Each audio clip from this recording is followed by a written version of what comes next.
Patrícia, boa tarde. Tudo bem com você? Tudo bem. Obrigado por estar aqui conosco. Na prática, tudo isso que a Luciana mostrou na reportagem significa ou vai significar menos burocracia? A esperança da defesa do consumidor é justamente essa, que a Anatel regulamente dessa forma esses serviços e que principalmente verifique se as operadoras estão cumprindo essas novas regras, né? E que seja melhor o serviço, a qualidade para o consumidor. Agora, Patrícia, algumas mudanças já estão em vigor. O PROCON já testou o cumprimento dessas regras ou ainda não? Então, essas medidas elas entraram há uma semana e o PROCON vem acompanhando para ver da forma que as operadoras estão atendendo o consumidor, principalmente essa questão do saque, né, do atendimento. Isso já faz parte da rotina do PROCON, isso é frequência, porque da mesma forma que é o relatado pelos consumidores, nós identificamos isso no atendimento do PROCON. Né, o descumprimento, a falta de acesso, né, a solução do problema, isso é infelizmente a rotina.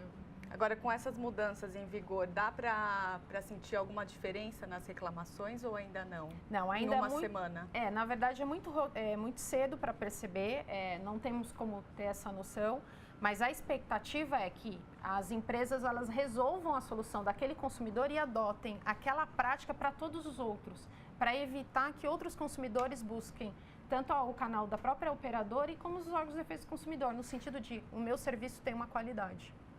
Agora, essa questão do cancelamento de linhas, de net, enfim, não é a principal reclamação no PROCON.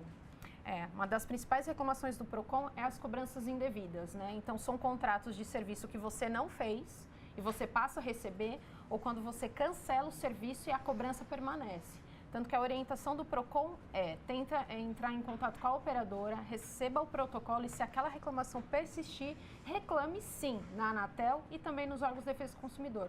Por ser uma cobrança indevida, devolução tem que ser em dobro. E se a ligação pro call center cair, é a operadora que tem que retornar para o cliente. Isso Perfeito. Também é uma conquista, né? Isso é uma conquista, porque o decreto do saque tinha aquela questão de resolver dentro de 5 dias, solucionar o problema, mas sempre havia aquela dificuldade. Quando derruba a linha, ela cai, seja o que for, né? O consumidor, ele novamente precisava realizar a ligação. Agora não, a operadora ela vai ter que investir em qualidade, em eficiência no seu serviço para evitar justamente essas quedas de linha. Precisava refazer a ligação e explicar tudo de novo para um novo operador, porque eles não falavam que não ficou registrado, que não, enfim. Algo similar, a gente conhece bem isso, Adriana, quando o assunto é cancelar um cartão de crédito. Você fala com 312 pessoas, que vai do caixa do banco até a vice-presidência, e aí você não consegue cancelar. Quer dizer, na prática, a Anatel vai fiscalizar isso? O que espera os órgãos de defesa do consumidor é justamente essa obrigação por parte da Anatel. Uma coisa que é importante deixar claro que a regulação adotada pela Anatel não é nada diferente do que o Código de Defesa do Consumidor traz há 20 anos. Né? Então, o que você percebe? A resolução está completamente em descompasso em relação à qualidade e tipo de serviço, que é no sentido de alta tecnologia, altos investimentos, mas o consumidor não sente isso. Mas não adianta nada você entrar com uma nova regulação no mercado se o consumidor não percebe a qualidade e a operadora ela não recebe a fiscalização por parte também do órgão regulador, que no caso é a Anatel. Patrícia, a Adriana falou com você sobre cobrança indevida.